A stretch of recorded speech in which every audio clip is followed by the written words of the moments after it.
Hey, Kenny, before we get to anything else, one segment on this. I want to make sure I heard this correctly.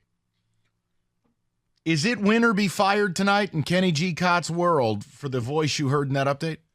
If they come out like they came out against Arizona or against Pittsburgh. I want you to stop for a second. Go ahead. David, I feel like there has to be a level of House of Cards music or something because Kenny just took a serious tone I've never heard. Kenny, he looked into the camera like Richard Nixon and said, "I'm not a crook." We're going to need some music for this. But Kenny, I want to hear your soliloquy here, please. Exactly. No. Kenny, Wings, Blue Jackets tonight. The Blue Jackets are the worst team in the Eastern Conference. It's that simple. But they have a cannon. If you look as bad as you looked against Arizona, twice against Pittsburgh, if you come out and just completely show your belly and say, you know what, pet me, I'm your pet today. You know what, if you come out and do that to me, I don't want to see Derek LaLonde allowed in that building. Revoke his key card right now. LCA, the practice facility, all of it's gone. Derek LaLonde deserves to be fired out of that Columbus Cannon. A win or be fired game from Kenny Cott. They better show up, man. They got a defensive shakeup. Simon Edvinsson is here. Simon Edvinsson, the guy I've been asking for months now, is finally here. Can't wait for him to lose an edge, tip over, and give up a shorthanded goal. Michael, you take that back right this second. Right this second. And there's Edvinsson. Oh, he blew a tire. First shift, he rolls his ankle, done for the rest of the year. Gone. Don't even put that evil on me, Ricky All right, Bobby. kill the music for a minute because I want to ask this question to Red Wing fans, and we'll get back to tournament by the numbers and some Lion stuff. I'm just still laughing over part of Kenny's answer. What? I think David heard it. Oh. I'll leave it alone. Well, he didn't say anything about Yzerman this time. No, he didn't. No. The point is, they win Saturday. A little bit of relief creeps in. They come out and no show against the Penguins Sunday. If they lose tonight, they will be losers of 9 out of 10 games. The teams that are on your heels have games in hand. Mm-hmm. Kenny is calling for LaLonde's job if they lose tonight. Yeah, I mean, guess what? I don't think he's unhinged. I don't think he's wrong. You'd have to do something. And that's why I asked Kenny yesterday, could you just ride this out and say, fix this, you have to the end of this season. And after that, you don't make the playoffs. There is no negotiation. There's nothing else. You're done. So I look at the Simon Edvinsson thing. They're bringing up core pieces. We already saw Mo Sider. We see Lucas Raymond. These are guys who are going to be here for a while. Now you're bringing up another guy, and the team isn't trying. So when that happens, I don't want my new players, my core foundational pieces, to be learning in that system.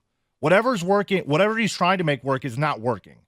And if he continues to do this, go down that path, yeah, I can't let him guide my young players, help them develop.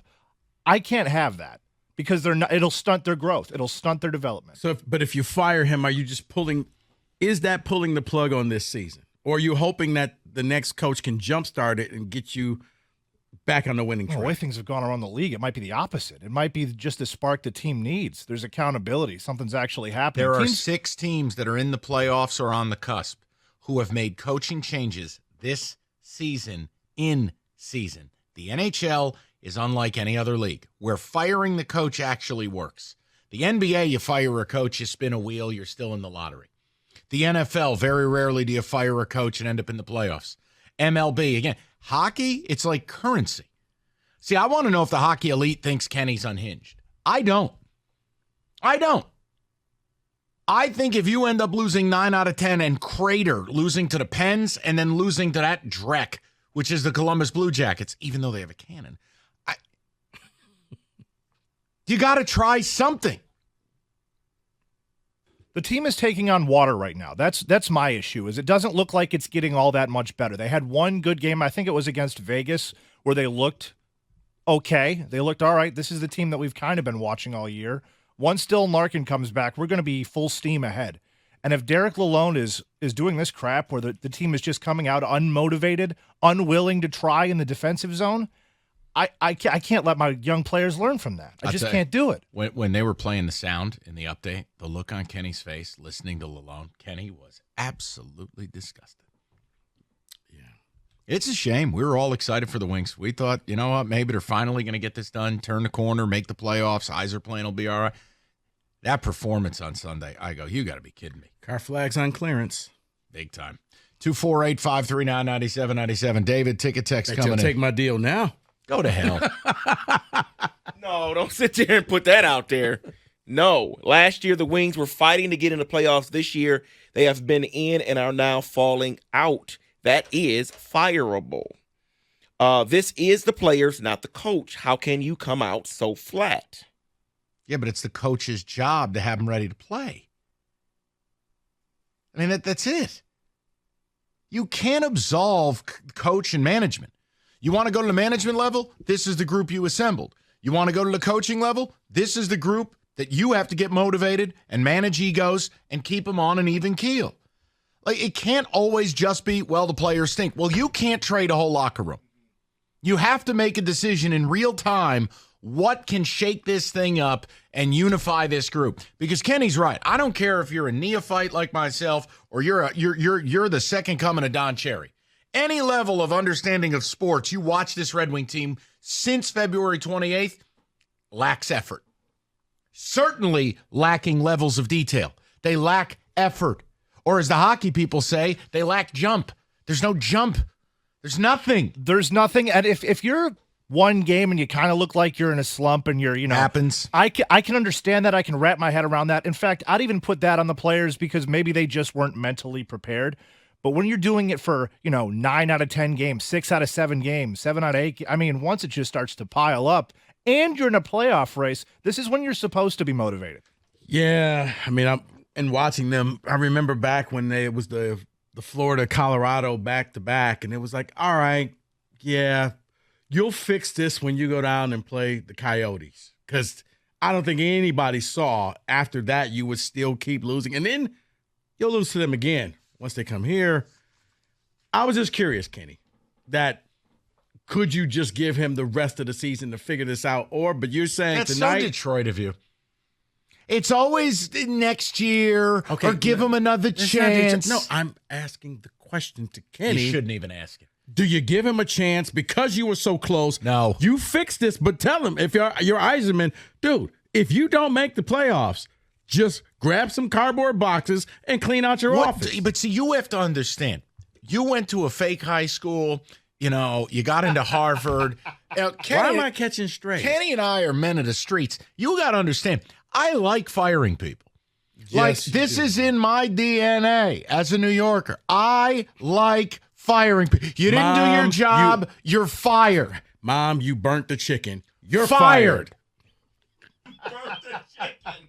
This is unacceptable. Santa was late. Fired. Easter Bunny, you're up. We've talked to the siblings. We're going to move on. That's it? We're going in a different direction, Mom. We're sorry. We've set Dad up on Tinder. I've never understood how sporting figures get this level of security when they've done nothing. Yet the average guy moving around here misses one quarterly budget and he's flat on his ass. Derek LaLonde, you cannot be the captain of the Titanic and sail again. No, but the reason why, because you have so few games left in the season, that 15 of them. Maybe you say, okay, this is it for you. Make it. You're in. Lose. We're done. There is no gray area. There's no negotiation. Let me ask a question. Kenny, is it time in the Iser plan, regardless of what LaLonde does the last 15 games of the year, for a big-name coach? This was real expectations, what we were wanting this year, right? Yes. Is this acceptable towards that goal? No. Absolutely not. I don't care if it's a big-name coach. I don't care who it is. You need a change in that locker room. You need a change of voice. And that's why I asked. Like, if it was 30 games left, I mean, but because it's 15 and you're like, one game out of the playoffs as of now, you can still fix this. St. Louis was in last place when they had their last cup run in like 19. I know it's just one example from, 5 years ago or 4 years ago, but I mean, you see teams just improve. This year, like Mike said specifically, 6, 7 teams that fired their head coach and immediately got better. I just had a question. Vancouver's one of the best teams in the league. That's exactly what they did. But case in point, Lane Lambert, the Islanders head coach, Also, best middle-aged man lettuce in the league. I mean, his hair absolutely scores.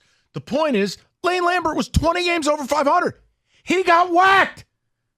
They had 95 points last year. He got whacked in the middle of this season, and they dug up the dead body of Patrick Waugh. And they're probably better off for it. But that's my point, is that Derek LaLonde doesn't have a good season to draw on. Who is Derek LaLonde? Who are these people? There's nothing. These grew from Despicable Me. Have you ever seen the side-by-side? Okay, we're not doing that. The point I'm making is, if a coach who had a great year last year gets unceremoniously dumped in the middle of the second season when the team's in contention, why the hell can't Derek LaLonde be held to the same standard? Mike, you can. Now, you're being soft about it. No, it's not being soft. It's 15 games. Like, you tell him. You know what those are? No. 15 opportunities. If you don't make it, you're done. You put yourself in this situation, get yourself out. And what I say, How is that soft? treat your head coach like a relationship. Ultimatums don't work in relationships. And they don't work in coaching. There's plenty of people got married off of an ultimatum. Where is it?